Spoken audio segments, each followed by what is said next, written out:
கர்த்தருக்குள் பிரியமான அன்பான வாலிப சகோதரிகளுக்கு இயேசு கிறிஸ்துவின் நாமத்தில் என்னுடைய வாழ்த்துதல்களை தெரிவித்துக் கொள்ளுகிறேன். இப்பொழுதும் நீதிமொழிகளின் புஸ்தகம் 23வது அதிகாரத்தின் 31வது வசனத்தில் ஒரு வார்த்தையை நான் வாசிக்கிறேன். பாத்திரத்தில் பளபளப்பாய் தோன்றும் போது நீ அதை பாராதே. பாத்திரத்தில் பளபளப்பாய் தோன்றும் போது நீ அதை பாராதே.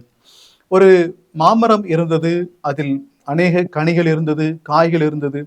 அதுல பார்த்தீர்கள் என்றால் ஒரு மாம்பழம் நல்ல பெரிய மாம்பழமாக அது பார்க்கும்போதே அதை சாப்பிட வேண்டும் என்று உணர்வை தூண்டுகிறதாக, அந்த பார்ப்போரை இழுக்கிறதாக இருந்தது. பாருங்கள், அந்த மாமரத்தில் இருந்த ஒரு பெரிய பழம் மிகவும் கனிந்து நல்ல நிறமாக பார்ப்போரை அது அந்த பழத்தை சாப்பிட வேண்டும் என்று ஒரு ஈர்க்கிறதாக இருந்தது. அதை ஒரு வாலிப மகள் அந்த பழத்தை பார்த்து அதை சாப்பிட வேண்டும் என்று நினைக்கிறாள். அப்பொழுது பெரியவர்கள் ஆலோசனை சொல்லுகிறார்கள், அந்த மரத்துல ஒருவேளை பாம்புலாம் போயிருக்கும், ஸோ நீ கவனமாக இருந்து இந்த பழத்தை பறித்து அதை சாப்பிட வேண்டும் அப்படின்னு சொல்லுகிறார்கள்.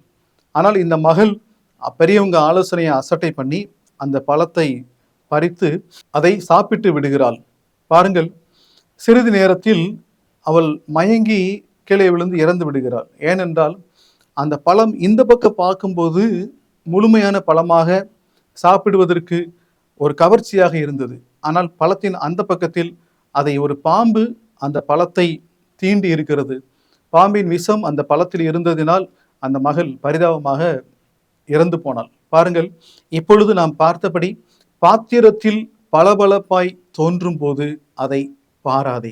எஸ், உங்களுடைய வாழ்க்கையிலும் நீங்கள் படிக்கிற இடங்களில், பழகுகிற இடங்களில், சமுதாயத்தில் பளபளப்பாய் பல காரியங்கள் இந்த நாட்களில் உங்களுக்கு தோன்றலாம்.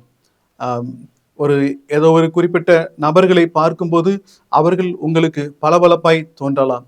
குறிப்பிட்ட படங்களையோ காட்சிகளையோ பார்க்கும்போது அது உங்களுக்கு ஒரு சைனிங்காக பளபளப்பாய் தோன்றலாம். நீதிமொழிகளில் ஆண்டவர் என்ன சொல்லியிருக்கிறார்? பளபளப்பாய் தோன்றும் போது அதை பாராதே என்று. ஸோ பளபளப்பாய் தோன்றுகிற எல்லாவற்றையும் நீங்கள் நம்ப வேண்டாம்.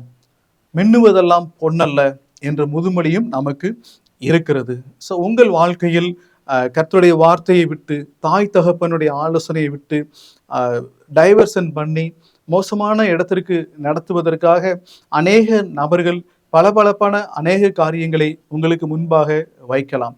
அதில் விழுந்து விடாதபடிக்கு நீங்கள் எச்சரிக்கையாக இருங்கள்.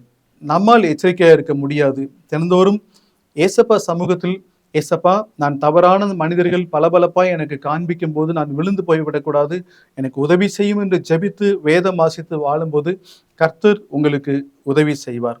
எனவே பிரியமானவர்களே, நீங்கள் பளபளப்பான காரியங்களை கண்டு ஏமாந்து அந்த மகள் போல் உங்கள் வாழ்க்கையை இழக்க வேண்டாம். கர்த்தருக்கு முதலிடம் கொடுங்கள். உங்களை பெற்ற தாய் தகப்பனுக்கு மரியாதை கொடுங்கள். அப்படி நீங்கள் பளபளப்பாய் தோன்றுவதின் மேல் மயங்காமல் வேதத்திற்கும் தாய் தகப்பனுக்கும் கீழ்ப்படியும் போது கர்த்தர் உங்கள் வாழ்வை செதறி போகாமல் சீராய் நடத்துவார் என்பதில் சந்தேகமில்லை. God bless you. கர்த்தர் உங்களை ஆசீர்வதிப்பாராக. ஆமேன்.